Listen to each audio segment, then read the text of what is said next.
Boa tarde a todos. Hoje nós vamos começar a nossa reunião. Hoje é a sessão de perguntas e respostas com o chefe executivo para apresentar as questões sobre a SLAC. E, em primeiro lugar, agradeço a presença do senhor chefe executivo e também os colaboradores do governo. E, de acordo com a nossa deliberação 5/2018, os deputados que inscreverão de acordo com a ordem de inscrição só podem colocar uma pergunta de cada vez sem exceder 2 minutos. As perguntas serão formuladas em rondas até que seja encerrada a reunião. A reunião decorrerá, ou seja, estas regras já foram também distribuídas a todos os deputados.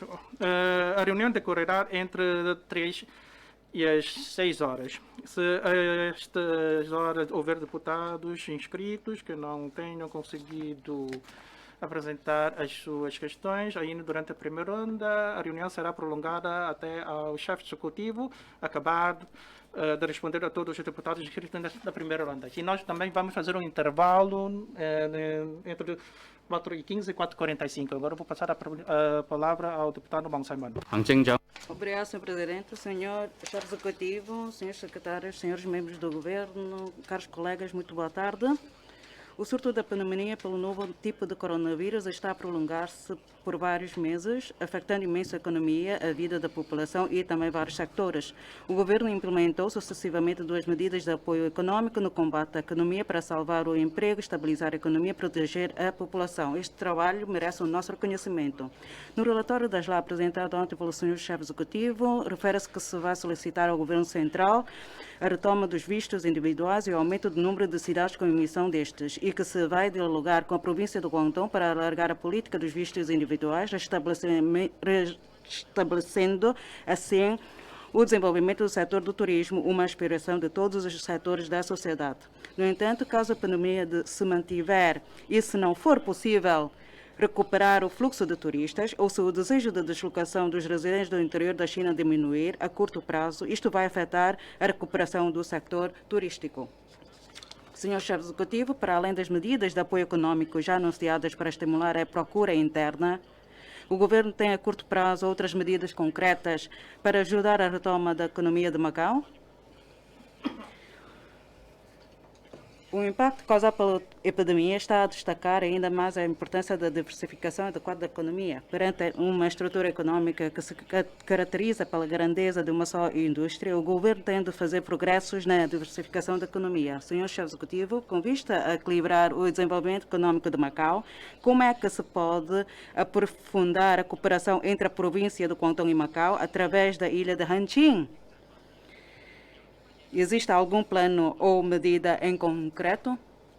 Obrigado, Sr. Presidente. Sr. Chefe Executivo, faça favor de responder. Sr. Chefe Executivo, pode ficar com a máscara ou tirar a máscara. Faça favor.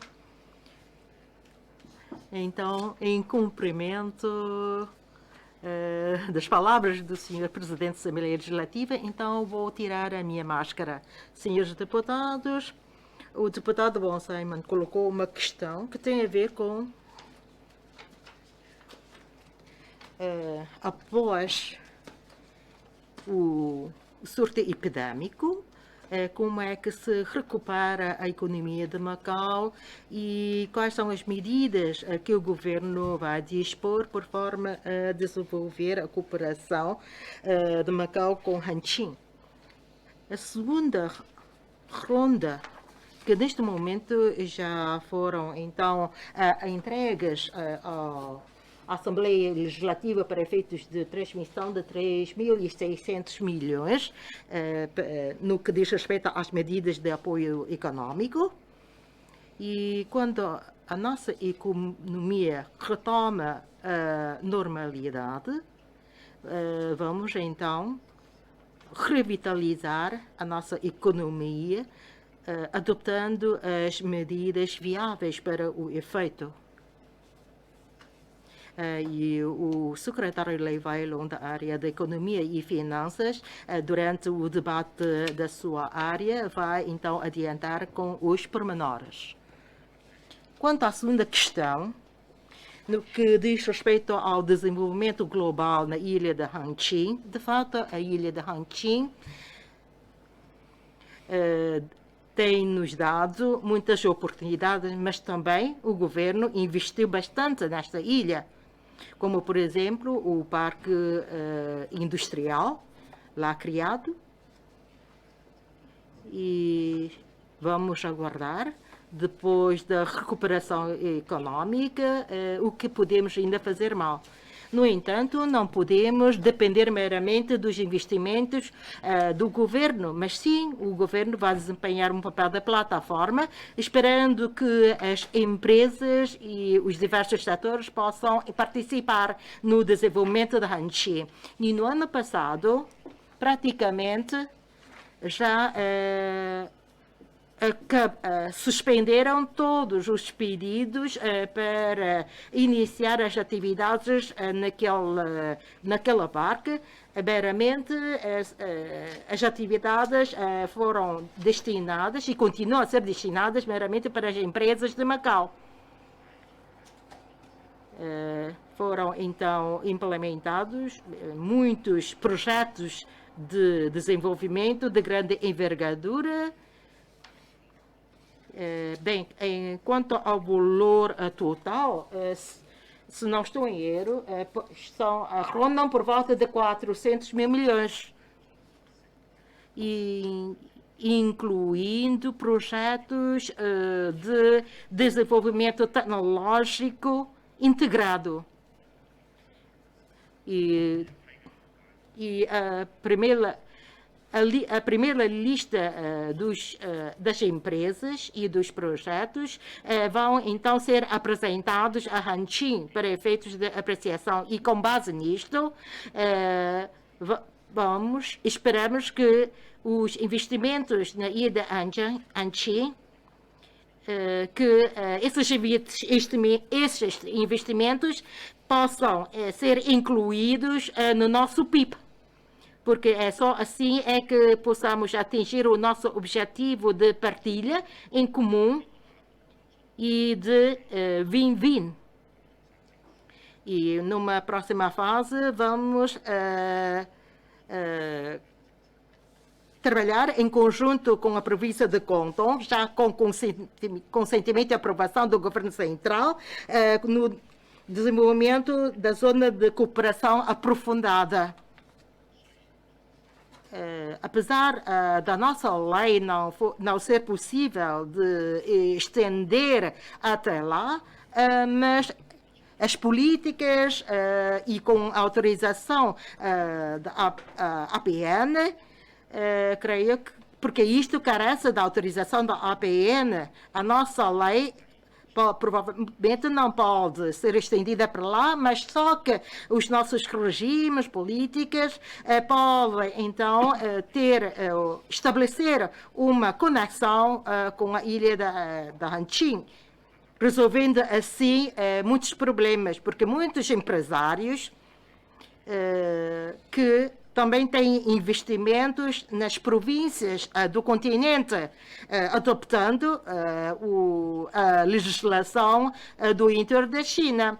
E só que a Hangqin, para nós, nós então dispomos de uma vantagem geográfica e com os arranjos esperamos que possamos ter um bom desenvolvimento. E ontem, muitos jornalistas me perguntaram, até os colegas também referiram, em relação a essas medidas ultimamente adoptadas pelo interior da China, será que isto vai afetar a vontade de investimento em Hangqin? Neste momento, nós temos 1.723 veículos com chapa de matrícula para entrada em Hangqin. E que, desde que seja o resultado negativo quanto ao teste do ácido nucleico, não se verifica nenhum impedimento quanto à entrada desses veículos em Hanjin. Naturalmente, em Zhuhai, se não tiver um certificado de residência, mesmo com uma chapa de matrícula de entrada para Zhuhai, também não pode. Por isso, agora falo um pouco mais, porque provavelmente muitos colegas me vão perguntar sobre a ilha de Hanjin. Daí que eu queria clarificar bem, porque a Hanjin esperamos que seja uma zona mais próxima que possamos então aproveitar, porque Macau de fato é uma terra pequena e então Hanjin vai ser um prolongamento espacial de Macau. E também no ano passado, em 20 de dezembro do ano passado, o presidente Xi já referiu quanto ao nosso desenvolvimento na ilha de Hanjin. Creio que vamos ter então oportunidades, porque há lá um grande espaço já reservado para uma exploração em conjunto entre Hanjin e Macau. Quanto aos pormenores, o secretário da área de Economia e Finanças, bem como a secretária Ngô Yi, também pode responder quanto aos pormenores. Senhor Chefe Executivo, obrigado, Sr. Presidente. Muito boa tarde a todos. As linhas gerais do planeamento para o desenvolvimento da Grande Baía, Guangdong, Hong Kong, Macau, confere a Macau uma nova ambição histórica e uma nova responsabilidade nestes tempos modernos, definem Macau como uma das 4 cidades do centro e atribuem-lhe o papel de motor. O Estado deposita grande confiança nas expectativas em Macau e já deposita também grande esperança na integração do desenvolvimento do país e na promoção da diversificação da economia. Tendo em conta a importância da construção da Grande Baía e as oportunidades que esta acarreta, temos a real necessidade de criar quanto antes um gabinete exclusivo para o desenvolvimento da Grande Baía, com vista a reforçar a comunicação e a coordenação com as autoridades do interior da China, impulsionar os trabalhos do governo e fiscalizar o andamento da construção geral da Grande Baía. Senhor Chefe Executivo, há que preparar nos serviços públicos a criação de um departamento especializado, um conselho ou um grupo de trabalho para reforçar a ligação e a coordenação com os ministérios e comissões do Estado, com o governo da província do Guangdong e com a RAIEC, para a coordenação dos trabalhos de implementação das referidas linhas e a prestação, entre outros, de serviços de consultadoria econômica, comercial e jurídica às empresas de Macau que querem investir na Grande Baía, a fim de ajudar os diversos setores da sociedade e aproveitar melhor as oportunidades de desenvolvimento decorrentes da construção da Grande Baía, Guangdong, Hong Kong e Macau. Isso vai ser feito? Obrigado. Da palavra, senhor chefe do Executivo. Obrigado, senhor presidente. Obrigado pela questão colocada pelo deputado Yip Siu Kai. Em novembro de 2018, a RAIEM criou um grupo de trabalho para o desenvolvimento da Grande Baía. Assim, os respectivos trabalhos, ou seja, o Conselho é liderado pelo então chefe do Executivo e pelos senhores secretários. E para além desse Conselho, ao nível nacional, existe também um grupo de coordenação que é liderado pelo vice-ministro, que é responsável pelos assuntos de Hong Kong e de Macau. E o então chefe do Executivo, a senhora Fernando Choi, também foi membro dessa comissão.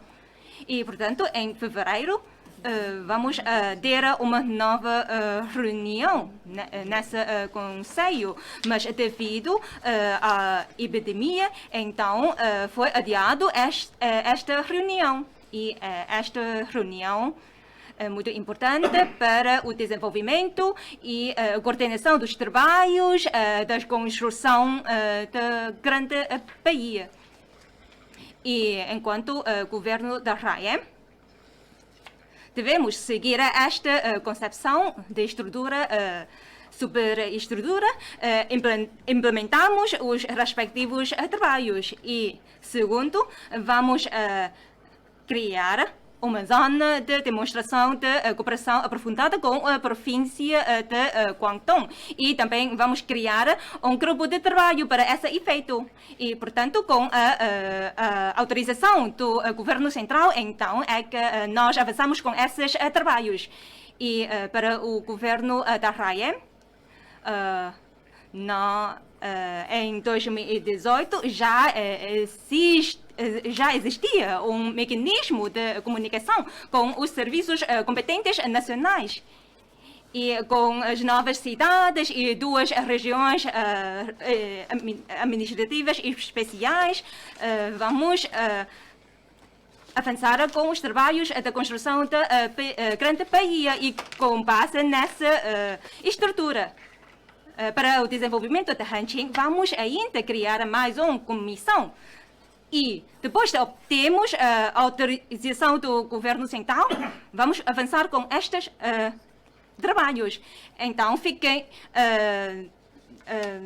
relaxados, porque já temos bases sólidas, já temos planos para avançar com estes trabalhos. E o governo da Raiem vai seguir estes planos definidos para esses trabalhos. Obrigado. Tem a palavra o senhor deputado Wang Qichen. Obrigado, senhor presidente, senhor chefe executivo, membros do governo, muito boa tarde. Ter uma habitação é um tema que preocupa os nossos residentes e o governo, através da lei da habitação social, então tenta garantir a candidatura à habitação para os grupos vulneráveis. E tendo em conta que os 40 mil habitações não vão ser concretizados a curto prazo e tendo em conta ainda os preços elevados dos imóveis, os residentes não conseguem comprar uma habitação. E, como sabemos, que alguns residentes não conseguem ser beneficiados da atual política de habitação. E por isso estão à espera de que o governo adopte as respectivas políticas para responder às suas necessidades. Sabemos que a SLAC do 40 anos dá importância às aspirações da população, encara diretamente os problemas e que prevê ainda um regime de aquisição de habitações para as diversas camadas sociais. Assim, gostaria de saber o seguinte, em relação a este regime, qual é a ideia do governo sobre isto? E como é que vai, então, ajudar os candidatos que não podem beneficiar da atual política de habitação pública e que não têm a capacidade para adquirir habitações privadas caras, tal como os candidatos jovens endividados, agregados familiares não nucleares, os candidatos que obtiveram pontuações mais baixas, classe média, alguns idosos que com direito de propriedade sobre prédios em estado de ruína. Como é que vai, então, ajudar essas pessoas na compra de uma habitação? E quero aproveitar esta oportunidade para agradecer todo o pessoal que enviaram esforços na linha da frente para lutar contra a epidemia. Espero que o chefe executivo, no futuro próximo, consiga, segundo a lei, para lhes premiar. Senhor chefe executivo, obrigado, Sr. Presidente. Obrigado pela questão levantada pelo Sr. deputado Wang Qichen. Relativamente à política de habitação, muitos já referiram sobre as diversas classes. Estão divididas em 3 classes. Uma tem a ver com o extrato social, que é para satisfazer as necessidades dos residentes. Preocupa-nos com a habitação dos nossos residentes. É com esforço evitado ao longo dos anos pelos diversos governos que nós temos tentado resolver a questão dos residentes da camada de base. E algumas habitações, as habitações sociais já podem ser requeridas em Toisã, na Areia Preta, na Zona A, podem ser requeridas permanentemente pelo residente de Macau.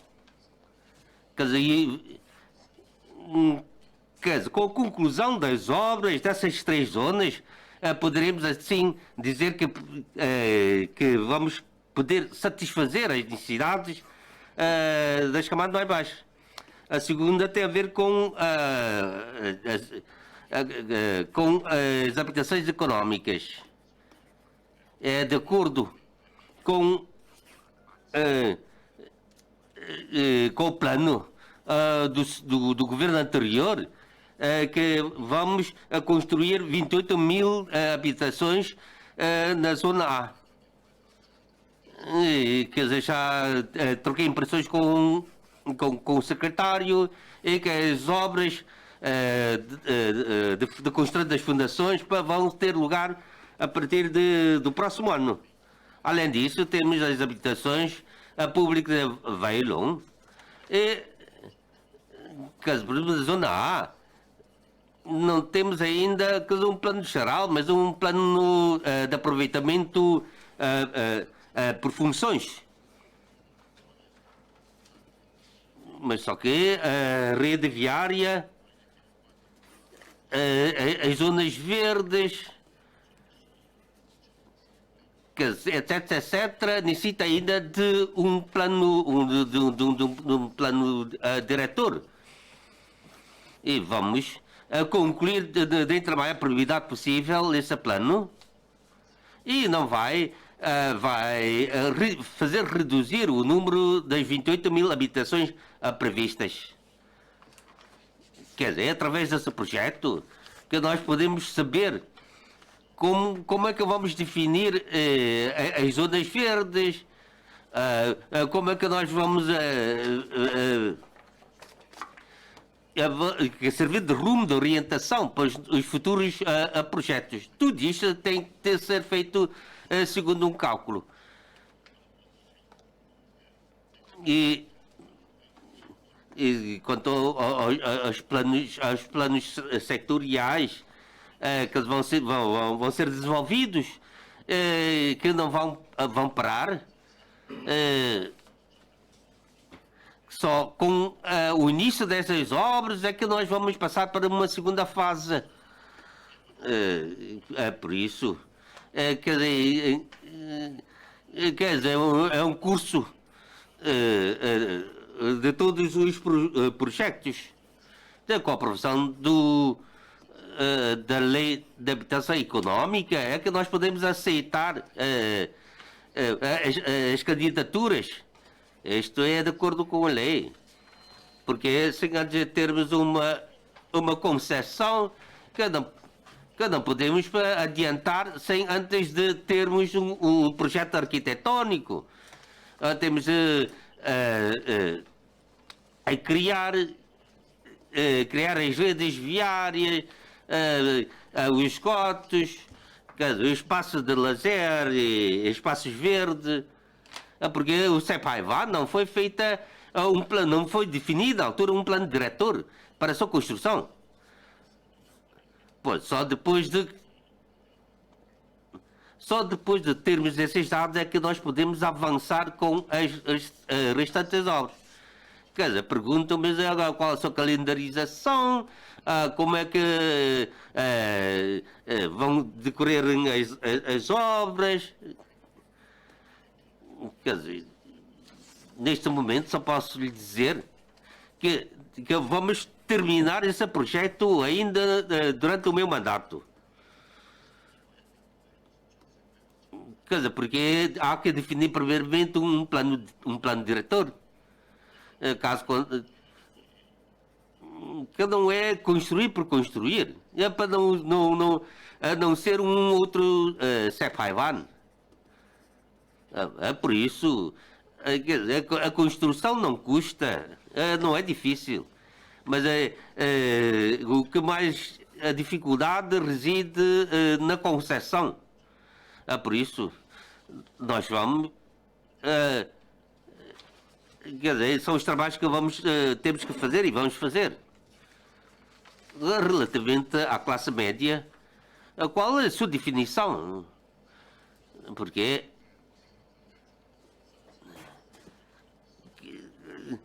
qual o padrão dos rendimentos oferidos para essa classe?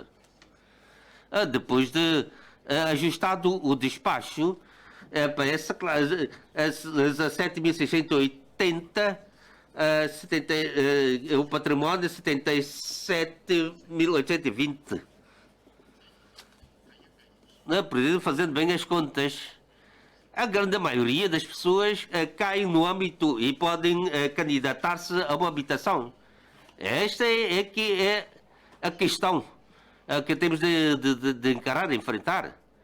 Porque a grande maioria das famílias estão abrangidos nesse âmbito, até incluindo os funcionários públicos, que é 77.820 por mês. Qual é a definição da classe média? Por isso, nós temos de entregar novamente esse assunto à discussão da sociedade para definir o que é considerado classe média. Porque, quer dizer, cabe à sociedade, entregar novamente à sociedade para ser discutida. Porque para a classe média esperamos que eles recorrem ou adquirem habitações do setor privado. Porque ele tem as suas economias e esperamos que eles consigam adquirir uma casa no mercado privado.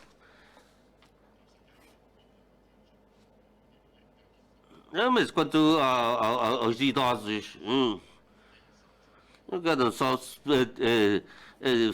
fornecer 3 refeições por dia para os edifícios com 5 andares, porque eles não conseguem ir à rua por causa da escadaria, das escadas. Quer dizer, é uma situação que estamos a pensar. Por exemplo, pensamos em construir edifícios com elevadores. Quer dizer, não, isso não é gratuito, mas cobramos uma renda. Porque ele tem a sua própria habitação. Que ele pode dar de arrendamento à camada mais jovem. Quer dizer, provavelmente ele vive sozinho ou com o cônjuge. Por isso, quer dizer, com um T1 se consegue resolver o problema dos idosos. Por exemplo, na zona P, temos reservado um terreno e que vai ser discutido no CPU, no Conselho, quer dizer, para o planeamento urbanístico. E esta é a nossa expectativa, de construir edifícios para idosos, resolvendo aqueles que têm, por causa da mobilização, não se conseguem sair de casa. Mas isso depende da elaboração da lei, da produção da lei. Mas como é que nós vamos resolver? Porque esses tipos de edifícios não vão ser vendidos ou são utilizados para serem arrendados ou trocados. Se isso é viável, nós vamos pensar em construir mais esses tipos de habitações, porque entre a população, 11,9% tem uma idade superior a 65 anos. Por isso, nós temos de preparar-nos. Se esse número vai persistir, eu acho que nos próximos anos esse número vai baixar. Porque já fizemos os cálculos. Quer dizer, 11%, 12%, 13% vai subindo? Não. Porque na década de 80 ou década de 70 temos recebido muitas pessoas de fora. E essas pessoas estão atualmente nessa idade. Caso contrário, não podemos ter essa percentagem. Porque não esqueçamos que temos de contar com esse grupo de pessoas que já atingiram uma determinada idade.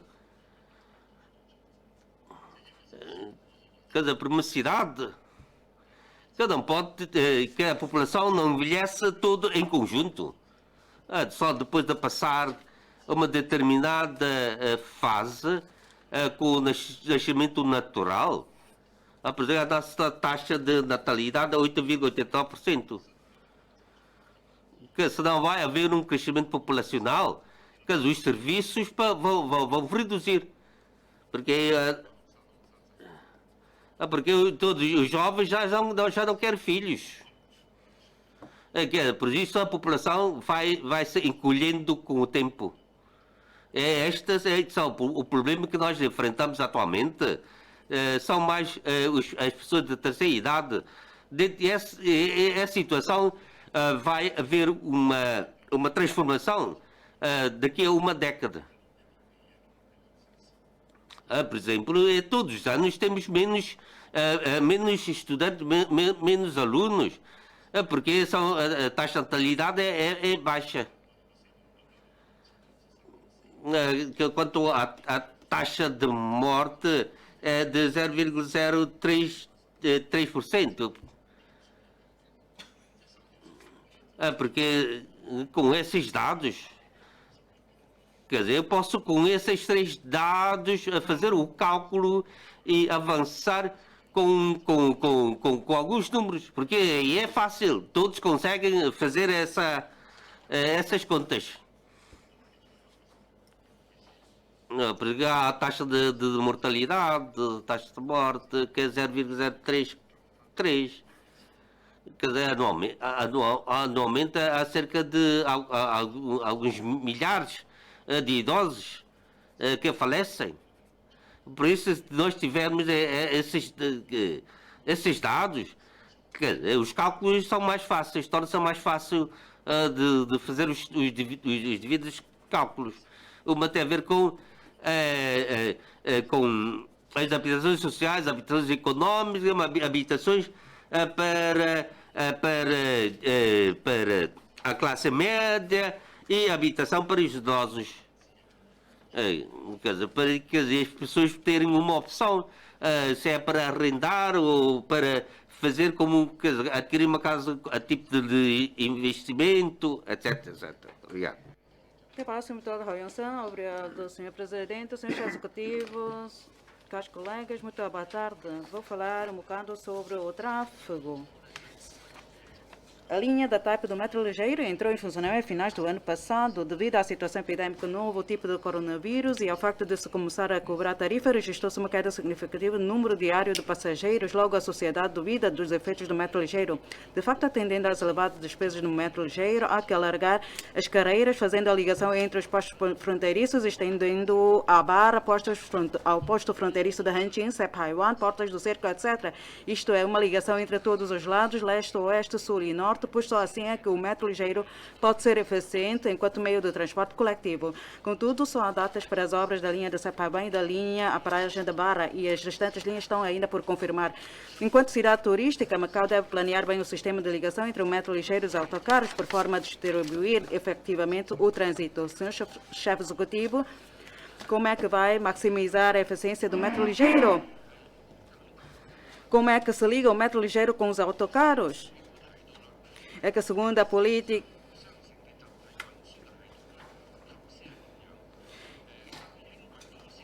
será que vai ser possível realizar ainda consulta pública sobre a linha leste ainda neste ano?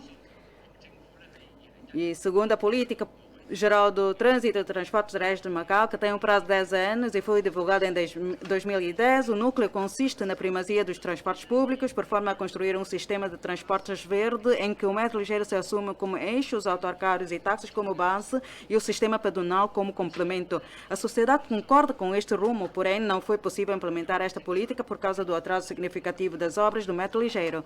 Aliás, esta política já está desatualizada desde há muito e necessita ser revista e atualizada.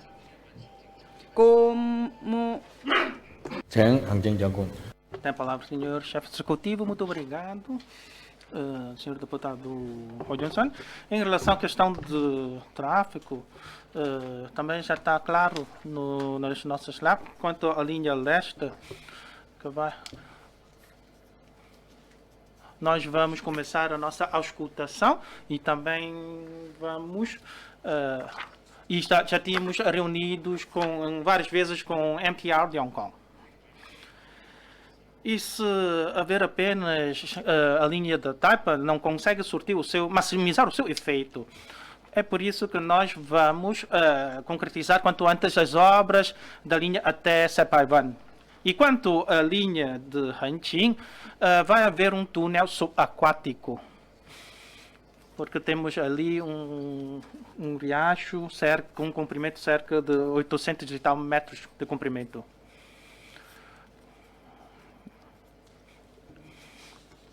E que vamos também conseguir, vamos conseguir no futuro fazer uma ligação com o posto de Hanqing, que se trata de uma linha subterrânea, porque nós não podemos bloquear o canal. Assim sendo, se conseguimos fazer esta ligação até o posto de Flor do Lótus, então também vamos poder conseguir fazer a ligação com a rede ferroviária da China. Ou seja, o que nós precisamos fazer é ativar já as obras da linha de Sepaiwan e de Hanqing, especialmente as obras para Hanqing, que nós também dependemos da decisão da China para ver quando é que nós vamos ativar as obras. E quanto à linha leste, nós só podemos agora ter uma linha leste que faz a ligação entre a zona A e zona E, e depois fazendo uma outra ligação até as portas do cerco. E esta linha tem cerca de 8 a 9 quilômetros de comprimento. E, se calhar também vamos optar a solução de uma linha subterrânea para poupar os nossos recursos de solo. Porque já que já vai haver uma parte da linha subaquática, então se calhar nós vamos optar por essa solução subterrânea, que passa, por exemplo, do aeroporto até terminal marítimo do porto exterior e passando também a zona E e também a zona A.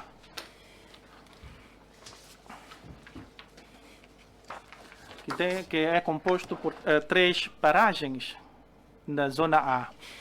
E se estendermos ainda mais, a partir da zona A, esperamos que possamos chegar até as portas do cerco. E também fazemos uma linha também subterrânea. E se o governo central permitir-nos fazer mais aterros, se calhar também podemos também ampliar a nossa rede viária até reservatório. Se assim for, já vamos conseguir aliviar muito a pressão do trânsito daquela zona e que já apresentamos o nosso pedido ao governo central. E se conseguimos fazer isso, ou seja, entre a zona E até Portas do Cerco, toda essa linha do metro ligeiro se trata de uma linha subterrânea. E posso dizer que os custos vão ser mais elevados, porque se trata de uma linha subterrânea. Mas só que ainda estamos a calcular as despesas, se nós conseguimos suportar. E com essa superfície de 500 metros, eu creio que muitos residentes conseguem ser abrangidos naquela zona. Assim, também iremos ouvir a população sobre esse projeto.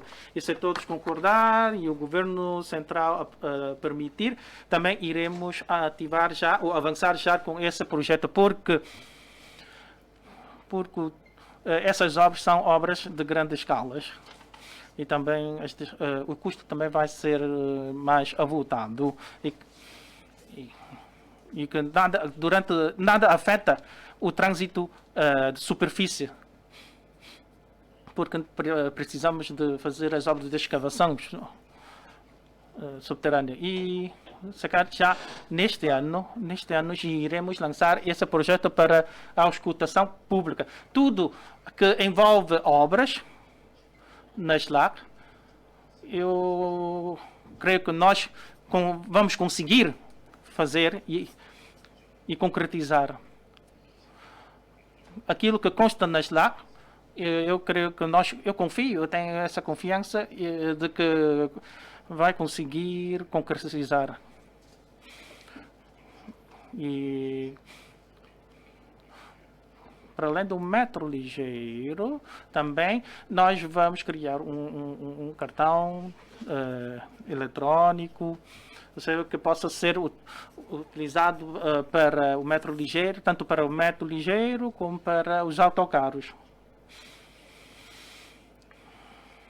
E se retomamos o nosso turismo com a entrada de passageiros de vista individual, eu creio que é muita coisa que nós conseguimos ser recuperados. E já também falei com a empresa do metro ligeiro.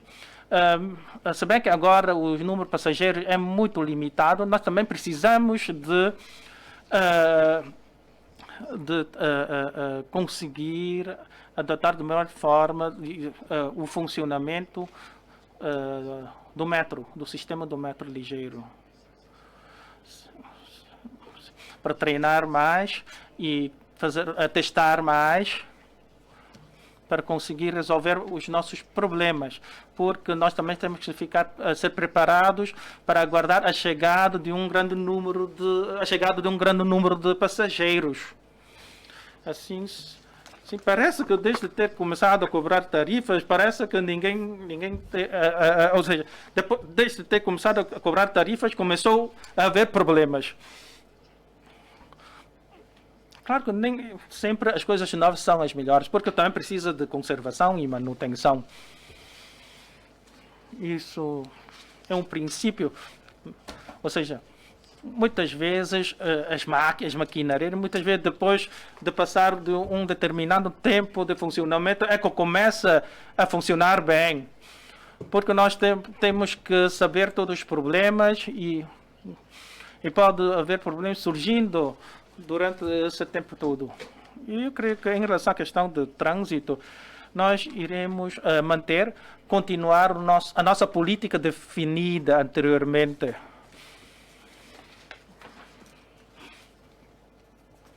E espero que também com a conclusão do sistema pedonal, eu creio que depois disso, espero que os residentes possam sentir com maior facilidade para conseguir usufruir do serviço metro ligeiro de melhor forma. E espero que no futuro também iremos utilizar ou criar mais esses tipos de sistemas para facilitar a deslocação dos residentes. Quanto à política, nós mantemos a política do governo anterior.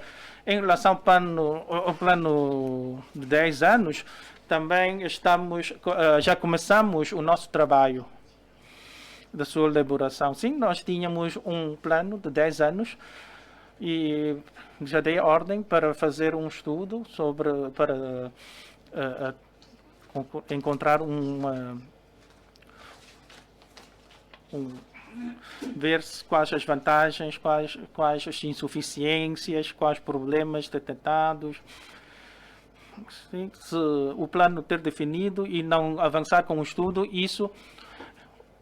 não basta ter apenas um plano, temos que concretizar e verificar quais as coisas que são viáveis na prática. Para isso, nós temos que avançar também com os nossos estudos. E eu também estou agora a aguardar o respectivo do relatório. Até passo um bocado lá, senhor. Obrigado, senhor presidente. Senhores Chefe Executivo, sob a influência da epidemia do novo tipo de coronavírus, a economia e a situação de emprego de Macau sofreram um impacto sem precedentes. Redução salarial, licenças sem vencimento ou até despedimento são situações frequentes. A epidemia causou grandes prejuízos nos setores de jogo, turismo, hotelaria, restauração, comércio, retalho, serviço, construção civil, etc.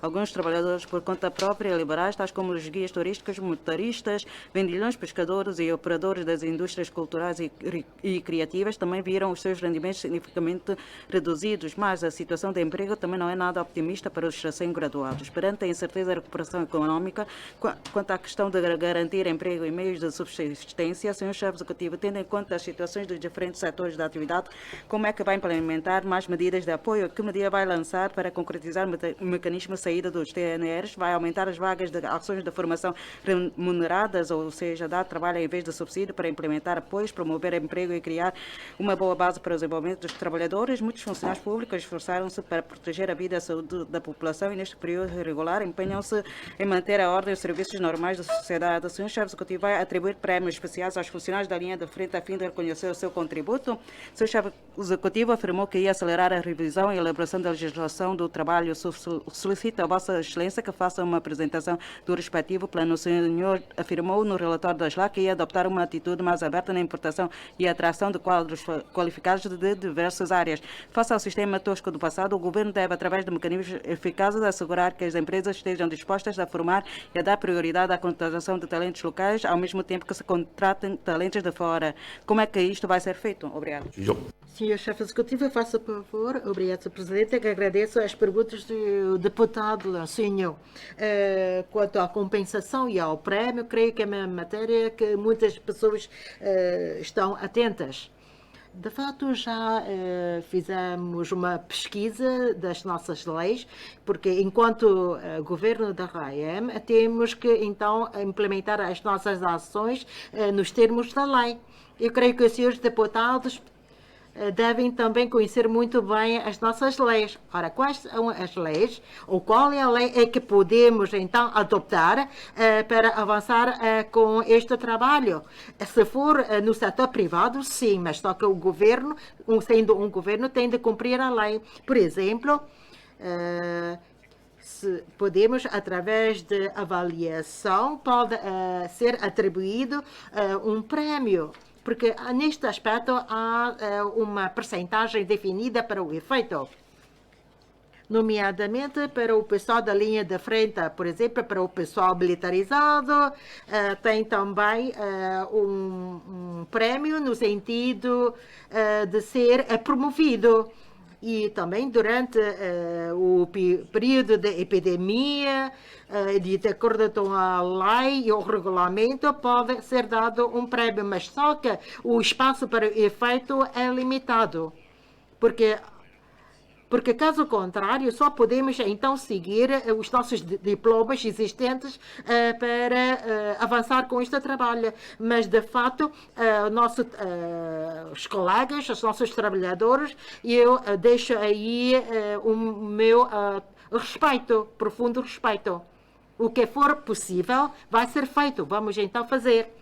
Em segundo lugar, quanto à lei laboral, lei das relações de trabalho e as questões conexas, bem como a formação subsidiada, quantas vagas, etc. Creio que são questões que só posso deixar ao secretário da área, o secretário Levailon, para melhor esclarecer as dúvidas do senhor secretário, embora eu também disponho de dados sobre a formação subsidiada, mas é melhor porque depois de eu responder, o senhor deputado também não vai ter tempo para colocar questões adicionais, porque agora, hoje, não é uma sessão de debate. Então, creio que é melhor ser o secretário a responder, porque praticamente todos nós sabemos quantas vagas são para a formação subsidiada e também o que se trata pelo plano de criação de emprego em vez de subsídios, como, por exemplo, na Avenida Ribeiro, Samalou, também se verifica obras de andame, etc. Isto é precisamente a criação de emprego e também no nosso valor de 13,6 mil milhões destinados às medidas de apoio econômico. Eu creio que os senhores podem também, através de todos esses elementos, em conhecer o nosso apoio. De fato, nós esperamos elevar a qualidade dos nossos trabalhadores. Se os senhores deputados tiverem paciência e ler com cuidado, podem conhecer os pormenores. Resolver o problema econômico, eu creio que é um problema que se verifica em todos os países e regiões. Então, qual é o país ou cidade em que a economia não está parada? Como, por exemplo, na Venícia, na Itália, etc. Porque todos estão agora a trabalhar para combater a pandemia e por isso que a economia está então paralisada. E também nos dias dos finados também não houve a grande concentração de pessoas, porque todos nós temos que controlar bem as nossas pernas para não saírem da casa. Mas só que também não podemos ficar sempre presos nas casas. Agora já passaram 3 ou 4 meses, já sentimos de fato muito monótono. Daí que esperamos em breve trecho possamos voltar à normalidade, possamos também sair da casa, passear, etc. E esperamos que também hajam pessoas que queiram vir a Macau, viajar ou passear. E vamos também avançar com o turismo local e o turismo Hanchin e regiões vizinhas destinadas, que são excursões turísticas destinadas aos residentes locais. E vamos adotar esse tipo de solução para retomar a nossa economia, revitalizando o setor turístico e também o setor da restauração. E esperamos que possamos, quanto antes, abrir as nossas fronteiras e assim, espero que assim seja. Obrigado. Palácio Deputado Jangan, obrigado, Sr. Presidente, Sr. Chefe Executivo, senhores membros do Governo, caros colegas, muito boa tarde. Em primeiro lugar, aproveito esta ocasião para agradecer todo o pessoal que enviou esforços no combate a esta epidemia. E com a liderança do chefe executivo, então todos nós podemos ter energia e coragem para então resolver todos os problemas do passado. Desde o lançamento do Plano de Desenvolvimento dos Bairros Antigos em 2005 até a criação do Conselho para a Renovação Urbana em 2016, já se passaram 15 anos, mas o assunto continua na fase de estudo. Muitos residentes, sobretudo idosos e portadores de deficiência, moram em prédios antigos e degradados nos bairros antigos e o ambiente é péssimo. Visitei já várias vezes a zona de Yaohan e verifiquei que a situação não melhorou. Por exemplo, há água suja e cabos de eletricidade por todo o lado, desprendimento de reboco, esgotos entupidos, edificações ilegais, sendo preocupantes os riscos para a saúde pública e a segurança. Muitos residentes já esperam há 15 anos que o governo melhore o ambiente habitacional naquela zona. O governo concluiu o regime jurídico de habitação para o alojamento temporário, de habitação para a troca e o regime de benefícios fiscais para a reconstrução de edifícios, o que merece o reconhecimento. Contudo, não se viu o plano diretor e a proporção de direito de propriedade. Obrigado, Sr. Presidente. Obrigado pelas questões colocadas. Sim, a questão é sobre planos a curto e médio prazo. E agora vou responder às suas questões. Sim, quanto à renovação urbana, já efetuamos a primeira consulta pública sobre a renovação urbana e estamos a fazer o relatório final da consulta. E o que está em causa é a aprovação do direito de propriedade necessária à reconstrução dos prédios, que ainda não chegamos a um consenso. Sim, temos de fazer a renovação urbana, é um trabalho que temos de fazer. E, portanto, no lote B, a Sociedade Renovação Urbana, para além de habitação para troca e para alojamento temporário.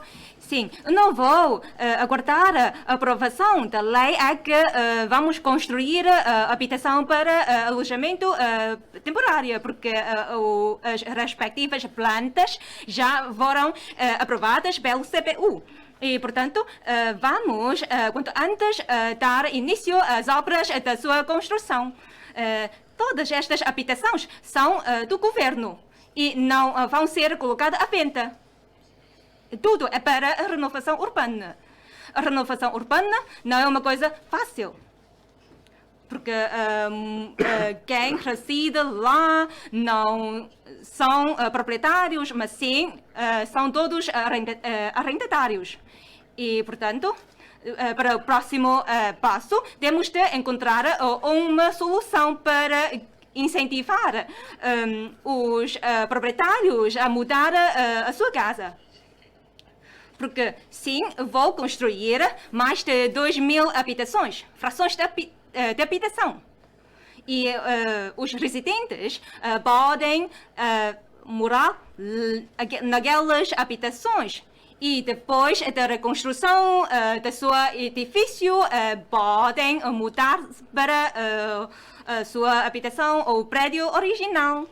E muitas pessoas perguntaram se é possível reconstruir um edifício com mais andares, mas de facto isto implica outros problemas, por exemplo, instalações complementares, porque a densidade populacional de Macau é muito alta, ou seja, mais de 170 mil residentes por quilômetro quadrados. E, portanto, para controlar os custos de construção, temos de pensar nisto. E o governo também não vai obrigar os moradores a mudar da sua casa, mas podem morar nas habitações para alojamento temporário ou para troca. E se não concordarem com estas condições, então é muito difícil para o governo avançar com os respectivos trabalhos. Portanto, é muito importante a compreensão da população, porque mesmo continuam a morar naqueles prédios antigos, podem ter muitos problemas. Por exemplo, o edifício pode cair, etc. E agora, aquelas 2.000 e tal frações de habitação, a Sociedade de Renovação Urbana vai iniciar a sua obra de construção dentro de 3 ou 4 anos, e depois de aprovar a lei da renovação urbana, ou seja, se nós precisamos de aguardar a aprovação da lei da renovação urbana, então a construção dessas habitações podem levar a 10 anos. E assim, queria assim, iniciamos já a construção dessas habitação enquanto elaboramos a proposta de lei de renovação urbana, e após a sua aprovação, então podemos dar início à renovação urbana. E esta renovação urbana não é só para a zona de Yaohon, mas também para outras zonas. E esperamos que assim iniciamos já os trabalhos com as zonas mais antigas, e estes os nossos trabalhos, ou seja, não vou aguardar a aprovação da proposta de lei da renovação urbana, mas sim eu vou já avançar com a construção da habitação. Obrigada. Tem a palavra o senhor deputado Lamlongue. Obrigado, senhor presidente, senhor chefe executivo, senhores membros do governo, caros colegas, muito boa tarde. Devido à situação epidêmica, as aulas estão suspensas há vários meses, o que vai acarretar algum impacto para os trabalhos de educação em geral. Em termos de longo prazo, o governo deve preparar-se para isto, criar soluções caso a pandemia persista, apoiando as escolas, professores, pais e estudantes ao nível da aprendizagem via internet.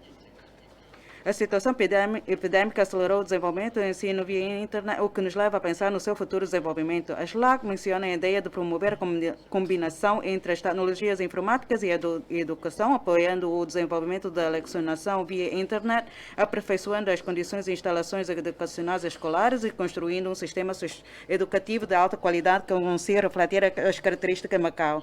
Senhor chefe executivo, o que pensa em relação à educação inteligente, de que medida dispõe para o desenvolvimento da educação via tecnologias?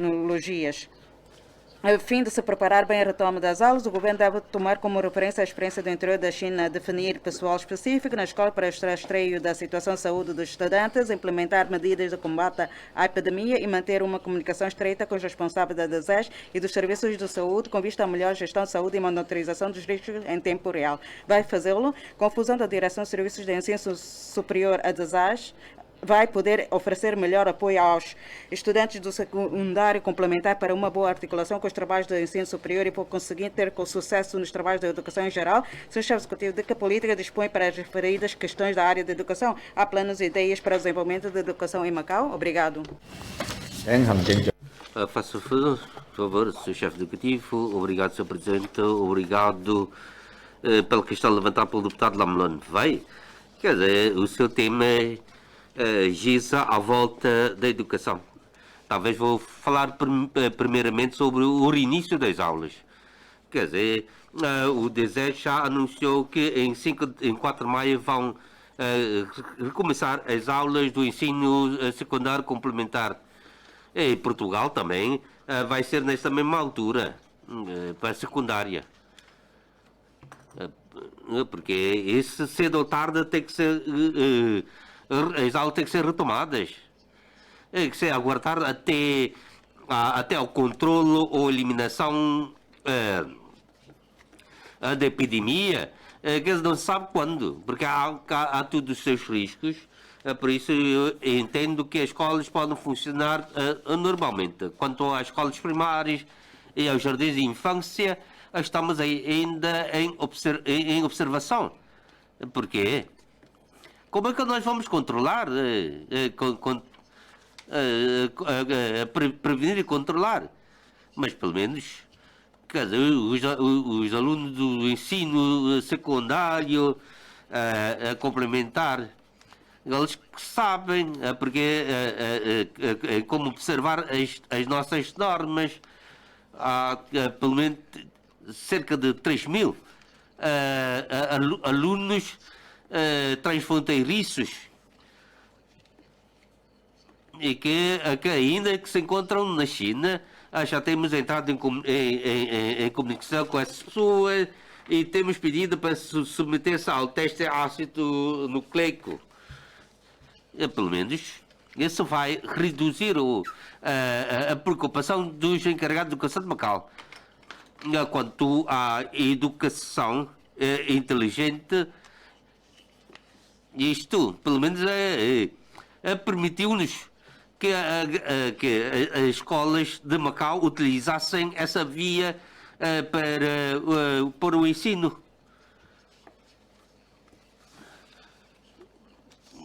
Mas só que há muitas queixas. Por isso, isso vai incutir-nos para promover quanto antes a criação do 5G, da rede 5G. Para a generalização do ensino e educação através da internet. Porque as escolas também precisam disto. Porque em Macau temos boas escolas que não são diretamente subsidiadas pelo governo, mas que estão a fazer um bom trabalho. Por isso, que vamos aconselhar as escolas para aplicar mais recursos na modernização das suas instalações,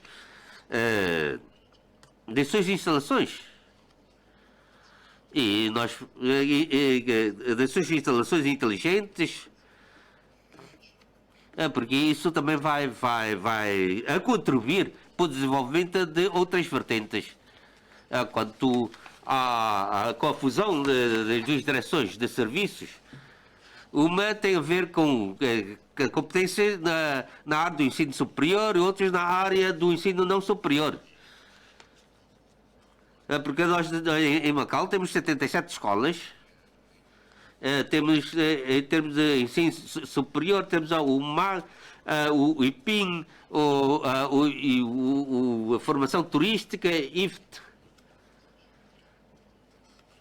Pelo menos ele tem que ter uma estrutura básica autónoma. Esta é que é a orientação do ensino superior definido para a área pública. E ainda temos 10 instituições, de ensino superior. Entendemos que não temos poucos alunos, porque cada uma destas instituições de ensino superior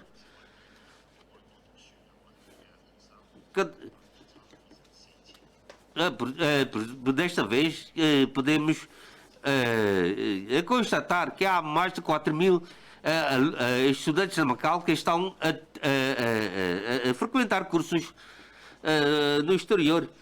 No Tsinghua temos mais de 80, 900. Em Taiwan, o número é quase idêntico. Qual a orientação?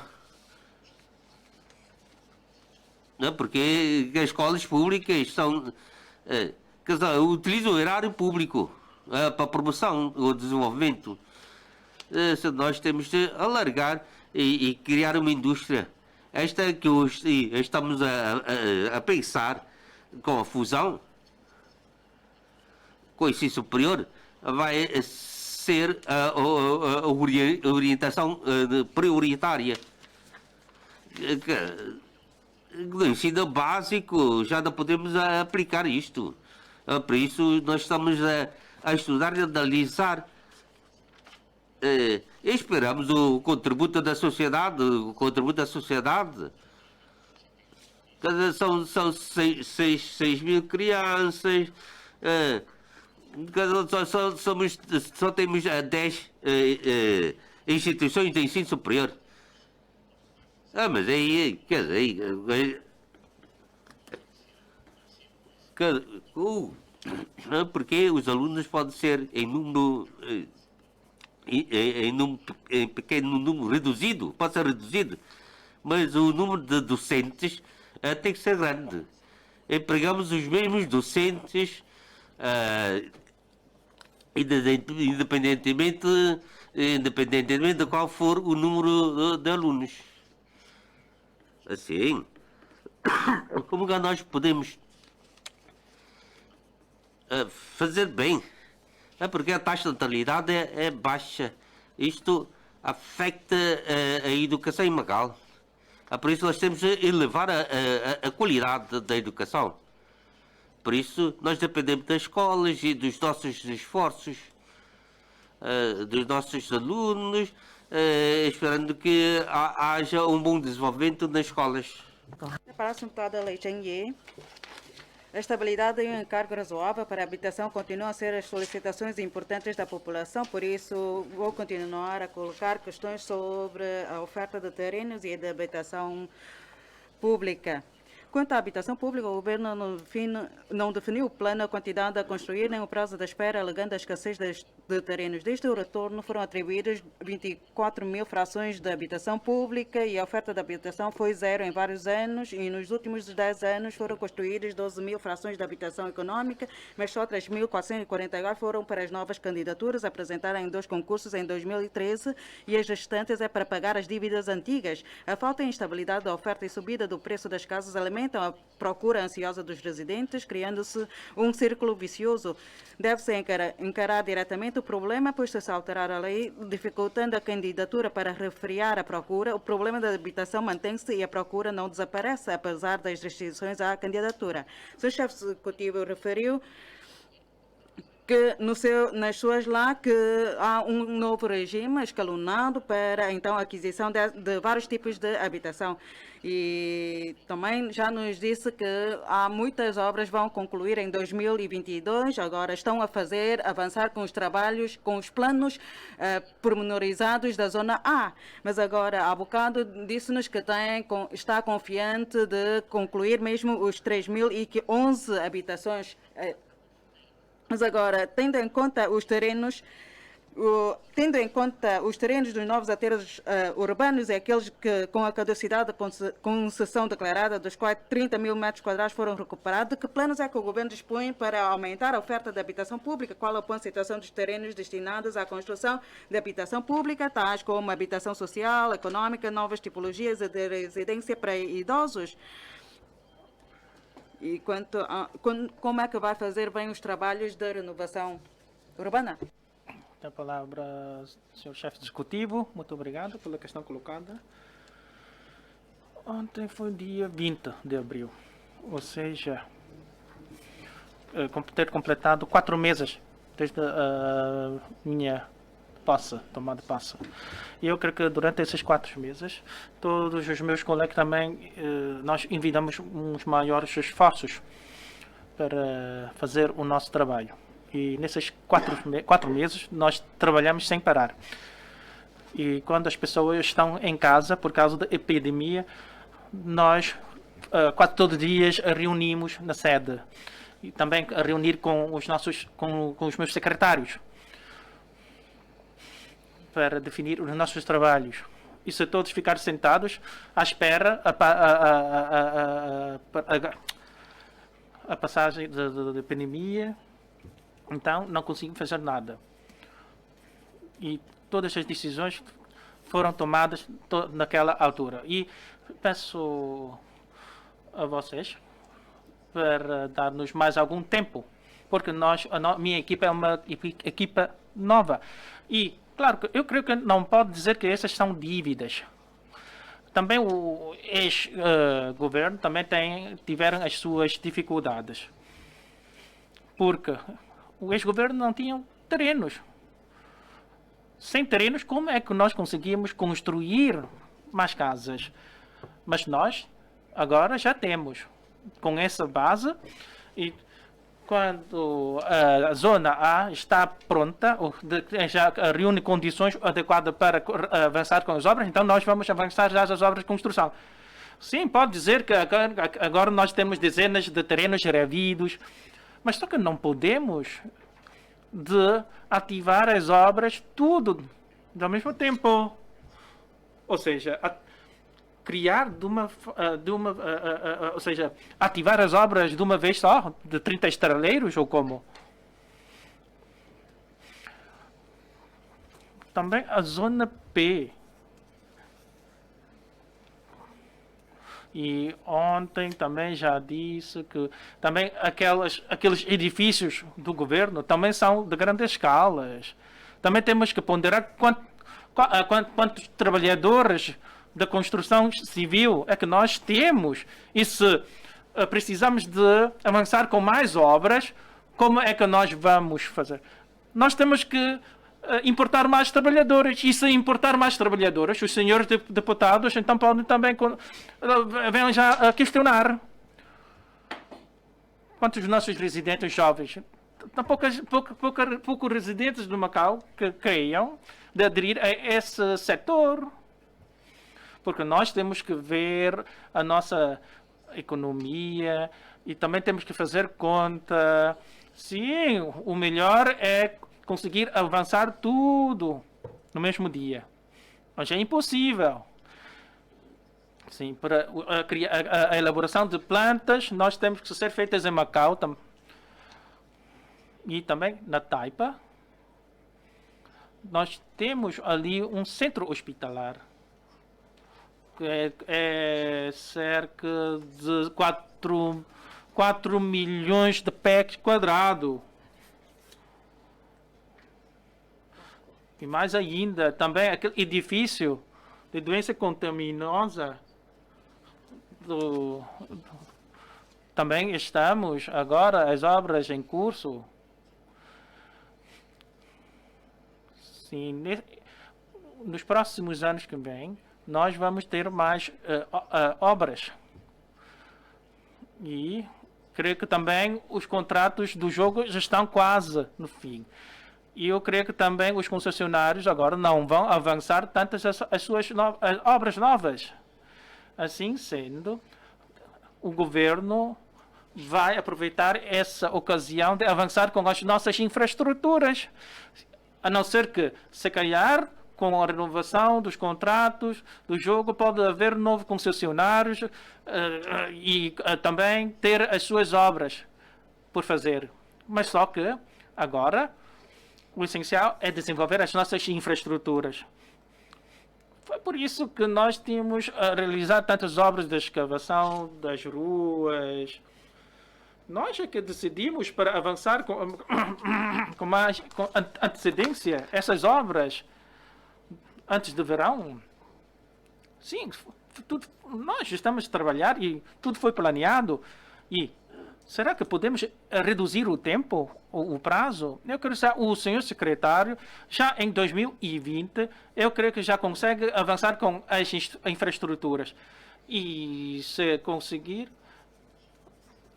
as obras de escavação e de cave, e se avançar com as obras de superfície, eu creio que consegue por dia, se calhar, avançar com 1 piso ou 2 pisos.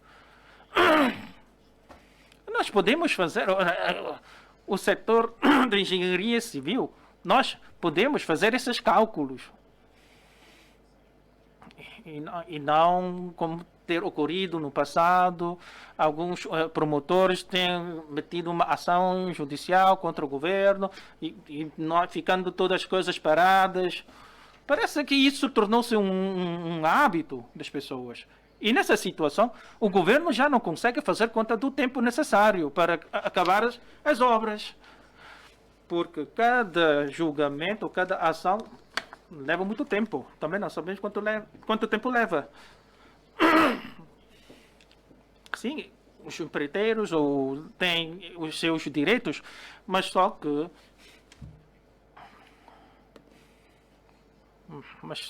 se calhar também o governo ter falhado, mas nós também temos que respeitar a decisão do tribunal e parar as obras. E se as obras forem suspendidas demasiado tempo, também já surge outro problema quanto ao cumprimento do contrato. Porque muitas obras encontram nesta situação. Também o secretário Raimundo Rosado também tinha dito que é melhor um contabilista a ser um jurista assumir o seu cargo, porque está a enfrentar constantemente inúmeras ações no tribunal. E sim, quanto à zona A, nós vamos ativar quanto antes as obras. Basta ter o planeamento definido, nós iremos avançar já imediatamente as obras. Agora estamos apenas a aguardar um planeamento pormenorizado. E espero que aqueles que no futuro vão ali a morar já não precisam de mudar a sua casa. Eu creio que lá as casas têm uma paisagem do mar. E também tem um metro, assim como um ponte. Eu creio que a situação é ótima. As condições são ótimas de habitação, porque também fica perto do quarto. Espero que as pessoas possam ficar lá até falecer. Em Macau é que nós temos essas condições de habitação. Em Manhattan, nos Estados Unidos, sim, uma ilha rodeados por mar e com uma grande zona verde, com boa rede viária. Eu vou exigir tudo isso. Eu espero para ver. E que os moradores vão ficar contentes, felizes. Eu creio também nem consegue as pessoas comprar uma casa no mercado privado, conseguir ter essas condições. Sim, então eu peço para depois falar isso com o senhor secretário. Quando o secretário entender que está disponível, então já pode debater nas reuniões das lá. Vamos agora fazer um intervalo de meia hora.